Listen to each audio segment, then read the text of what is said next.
Et pour ce faire, nous allons en parler avec le docteur Anne Pommier. Bonjour. Vous êtes gynécologue obstétricienne, ici, à la PCA. Tout à fait. Polyclinique de l'Atlantique. Et puis, à vos côtés, il y a le docteur Pascal Kleinfinger. Bonjour. Bonjour.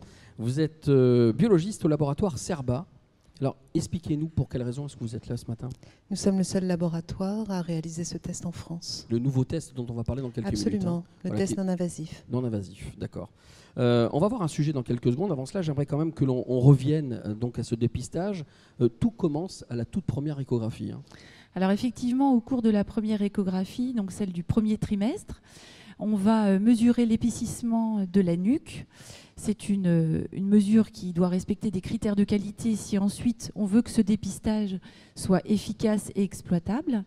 Et on sait que plus la nuque est épaisse et plus on est en zone à risque d'anomalie des chromosomes et notamment la trisomie 21. Alors ce qu'on va faire, c'est qu'on va regarder tout de suite un sujet, un reportage, puisque nous avons suivi une patiente de la polyclinique, de la maternité, et puis une de vos consoeurs, et on revient plus largement là-dessus juste après. D'accord ? On y va.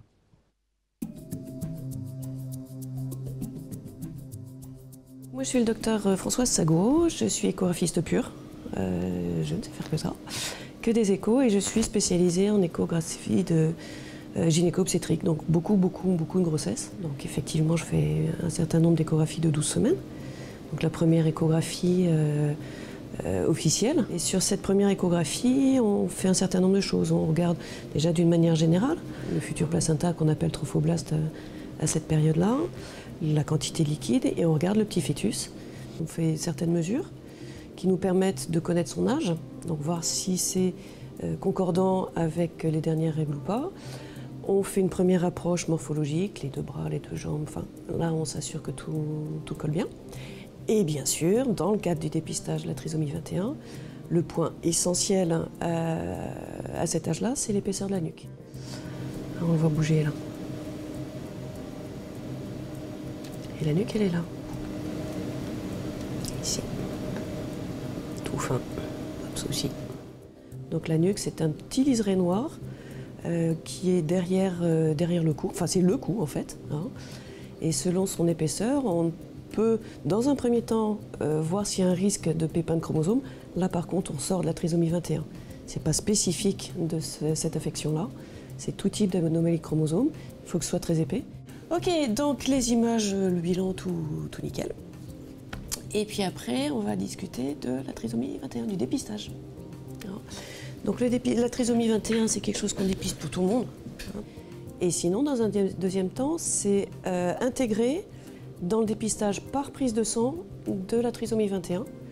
Donc prise de sang qui est réalisable pour toutes les femmes, bien sûr. C'est proposé à chaque femme qui accepte, qui refuse. Ça, après, c'est une histoire de ressenti personnel de couple. Seul le couple est décisionnaire, bien évidemment. Mais nous, on propose. C'est un test de dépistage. Donc ça ne va pas dire il y a ou il n'y a pas. Ça va juste dire vous êtes dans un groupe à risque ou pas. La limite, c'est 250. De 1 sur 2 à 1 sur 250, on estime que vous avez un risque. Et là, du coup, on vous propose d'aller faire un petit prélèvement au niveau du liquide ou du futur placenta. Et là, on aura une certitude. Parce que le risque, si on se retrouve de 1 sur 2 à 1 sur 250, on estime que la femme a un risque d'avoir un enfant avec une trisomie 21. Donc on va lui proposer d'aller étudier ce qu'on appelle le karyotype fœtal, donc d'aller compter les chromosomes. Mais du coup, c'est un prélèvement avec une aiguille. Soit on prélève du liquide amniotique, soit on prélève le fameux trophoblaste, puisque ça a exactement la même origine que le bébé, bien sûr, les deux gamètes des parents. Donc on ne touche pas au bébé, et on peut quand même étudier ces chromosomes. Et là, il y a un petit risque de fausse couche. Donc il faut que le seuil soit calculé en fonction ce qu'on appelle, nous, bénéfice-risque, donc l'utilité d'aller faire un prélèvement et l'efficacité avec le moindre risque possible. Donc là, après, si on en arrive là, on a une certitude. Il y a problème, il n'y a pas problème. Et puis ensuite, il y a la prise en charge ultérieure en fonction du résultat. Et si vous êtes au-dessus de 1 sur 251 à 1 sur 10 000 en l'occurrence, parce qu'on va un peu plus loin, là on considère que vous n'êtes pas dans un groupe à risque, ce qui veut dire qu'il n'y a pas Il reste toujours un petit risque résiduel, mais on n'ira pas plus loin. On arrête là, on ne parle plus de trisomie 21. Et on fait ça depuis janvier 2010. Avant, on avait une autre technique sur le même principe, mais là, on est plus fin, plus performant. On a plus de fiabilité, hein, et on fait de moins en moins de prélèvements. On va revenir quand même sur tout ce qui a été dit sur le sujet, parce qu'on a besoin d'être conforté, bien sûr. On revient donc à la première échographie avec le dépistage de la clarté nucale. Et après, on fait quoi? On revient un peu sur ce qui a été dit. Alors, donc je reviens, c'est vraiment important de pouvoir respecter les critères. Parfois, on ne peut pas le faire. Il faut le mentionner sur le compte-rendu échographique parce que c'est un gage de qualité. Ensuite, cette nuque va être cumulée à l'âge de la patiente. Il y a des dosages hormonaux qu'on obtient par la prise de sang de la maman. À l'heure actuelle, on a des marqueurs du premier trimestre. C'est ce qui change de la technique préalable. On avait des marqueurs du deuxième trimestre. L'intérêt d'avoir ces marqueurs du premier trimestre, c'est qu'on a un diagnostic rapide. On a un diagnostic tôt dans la grossesse qui nous permet d'intervenir rapidement. Donc avec les 3 mesures dont vous nous avez parlé, on va pouvoir mettre en place un calcul des risques. Voilà, tout à fait, c'est un calcul mathématique. Le résultat nous est rendu en calcul de risque. Effectivement, on n'est pas blanc ou noir. On est soit dans une zone à haut risque, lorsque le dépistage témoigne d'un risque supérieur à 1 sur 250, soit dans une zone à bas risque, lorsque le risque est inférieur à 1 sur 250. Alors, si on est dans la fourchette 1 sur 2 à 1 sur 250, là, on envisage donc un diagnostic. Voilà, là, il faut aller plus loin dans notre exploration et il faut avoir la certitude du karyotype du bébé, c'est-à-dire explorer ces chromosomes. À l'heure actuelle, l'exploration de ces chromosomes se fait par 2 techniques, soit le prélèvement de ce qui deviendra le placenta, c'est-à-dire le trophoblaste, soit la myosynthèse, c'est-à-dire la ponction du liquide amniotique. Alors, ce sont 2 techniques invasives qui ont des risques. À risque. Le risque, il est à la fausse couche. Il est évalué en fonction des équipes et en fonction de la technique entre 0,5 et 1% de risque. C'est un risque qui apparaît, les complications en général se révèlent assez rapidement, soit par un problème infectieux, soit par un problème de saignement. Et effectivement, ça engendre la perte fétale. Donc c'est pour ça qu'on est, après une démarche de dépistage de trisomie 21, on est maintenant dans une démarche d'évincer cette technique invasive pour aller vers des techniques moins à risque pour le bébé et pour la maman. D'où la nouvelle technique dont on va parler tout de suite, qui est donc une prise de sang. Donc c'est une prise de sang maternelle. Cette prise de sang, elle va s'intégrer par contre au même titre que le test diagnostique actuel. D'accord. Je vais me tourner vers Pascal Kleinfinger. J'ai envie de vous poser une question toute simple, mais ça marche comment? Donc, comme l'a dit le docteur Pommier, c'est une simple prise de sang qui peut être réalisée à partir de 10 semaines après la date des dernières règles. Et en fait, dans le sang maternel, il y a de l'ADN fœtal. Donc, cette technique utilise une nouvelle technologie qui est le séquençage à très haut débit. Donc on va séquencer plusieurs millions de fragments d'ADN dans le sang maternel et chaque fragment est attribué au chromosome 1, 2, 3, etc. Et donc s'il y a une surreprésentation des fragments appartenant au chromosome 21, alors on peut en déduire qu'il y a une trisomie 21 fœtale. Cette prise de sang ne détecte que la trisomie 21 ? Non, elle détecte également les trisomies 13, 18 et 21, qui sont les seules trisomies viables. Par contre, elle ne détecte pas les autres anomalies échographiques. Et là, on rejoint la première limite de cet examen, les autres anomalies chromosomiques. Et s'il y a une anomalie à l'échographie, il faut donc avoir recours à un karyotype complet pour rechercher l'ensemble des anomalies chromosomiques. Donc ce test n'est indiqué que si les échographies sont normales. D'accord. Lorsqu'on a fait le test, j'essaie de me remettre un peu dans la logique, hein, pas votre métier, donc je suis un papa et je suis, comme la plupart des gens qui nous regardent, quelqu'un qui ne connaît pas, qui n'a pas votre science. Lorsqu'on a fait ce test-là, qu'est-ce qu'il va révéler? Donc, ce test... Et est-ce qu'il est fiable?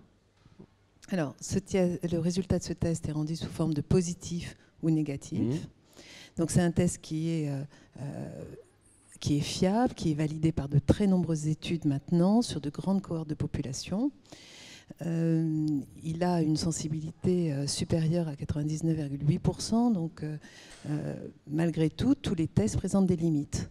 Ce test, en fait, étudie l'ADN placentaire. Or, dans des cas exceptionnels, il existe une discordance entre le karyotype du placenta et le karyotype du fœtus. Ce qui justifie... Karyotype, excusez-moi, c'est... L'étude des chromosomes ou la carte chromosomique. Okay.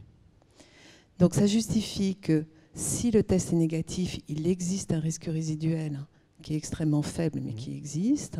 Et si ce test est positif, il faut absolument le confirmer par des cellules fœtales directement via un liquide amniotique. Donc ça veut dire que grâce à ce test-là, on ne fera plus de prélèvement amniotique. C'est pas tout à fait ça. D'accord. C'est-à-dire que le gold standard reste l'étude des cellules fétales prélevées dans la cavité amniotique. Ça restera de toute façon le gold standard.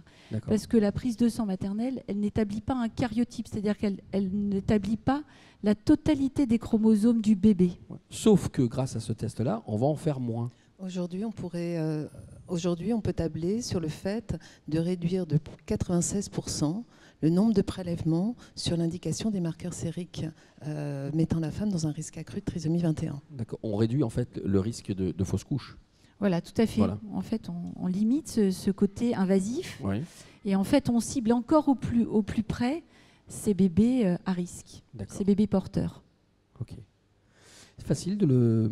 Est-ce que les patientes ont confiance dans ce nouveau test? Est-ce que lorsque vous le proposez, vu que c'est une nouvelle technique, c'est difficile de le vendre entre guillemets? Alors c'est assez vendeur parce qu'il n'y a pas cette piqûre à travers la paroi abdominale, donc évidemment ça fait moins peur.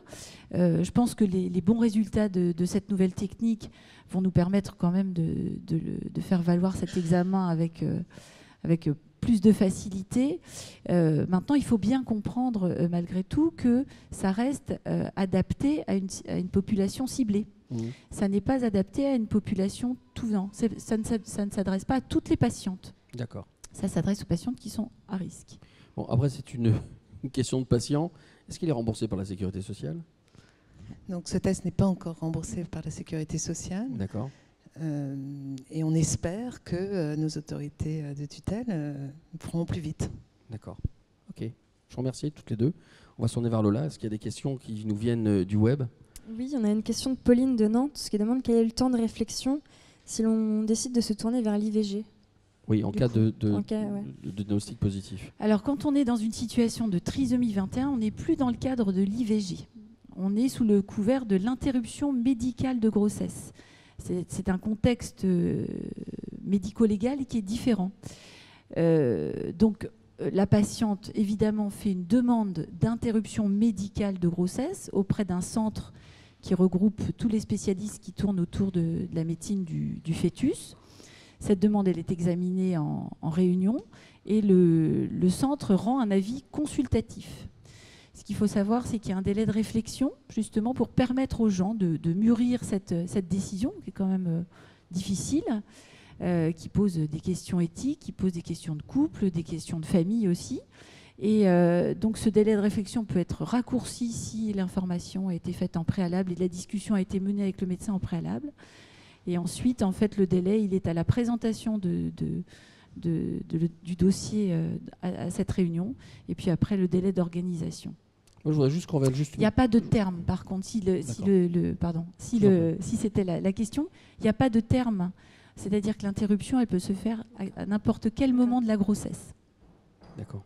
Je voudrais qu'on revienne juste sur une chose, c'est que dès le départ, dès le premier examen, donc la première échographie, on n'est pas obligé d'entendre les conclusions.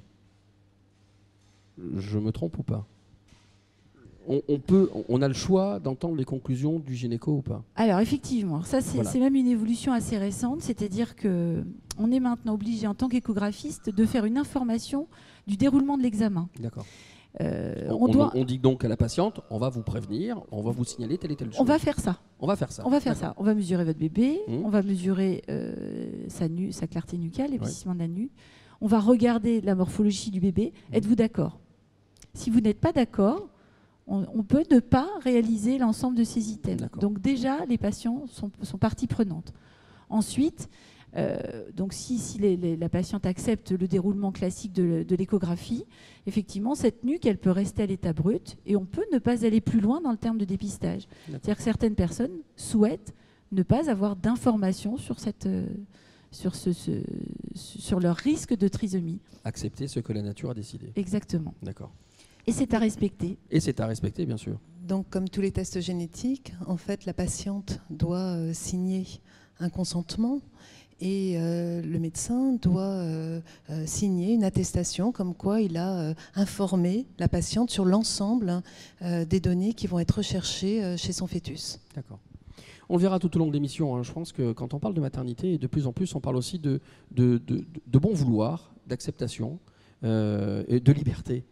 On le verra tout à l'heure lorsqu'on parlera de bien-être et autres. On est vraiment face à ses responsabilités et tel qu'on désire de faire les choses. Alors effectivement, ça c'est une évolution de nos pratiques, c'est-à-dire que maintenant on se doit d'informer les patientes. On n'a pas à prendre de décision à la place des couples, mais par contre on doit leur donner les clés pour la réflexion, pour avancer dans leur grossesse. Et après, eux tirent les ficelles comme ils le souhaitent. Mais il faut leur donner une information relativement étoffée pour qu'ils puissent prendre en tout état de cause la décision d'un examen ou d'une démarche dans la grossesse. D'accord. Une autre question, Lola? Non, c'est tout. Ok. Merci beaucoup à toutes les deux. Merci, de nous avoir éclairés. On va maintenant s'intéresser à un autre sujet qui, fait la une des médias depuis un certain temps maintenant. On va parler des papillomavirus et du vaccin contre les papillomavirus. On y va.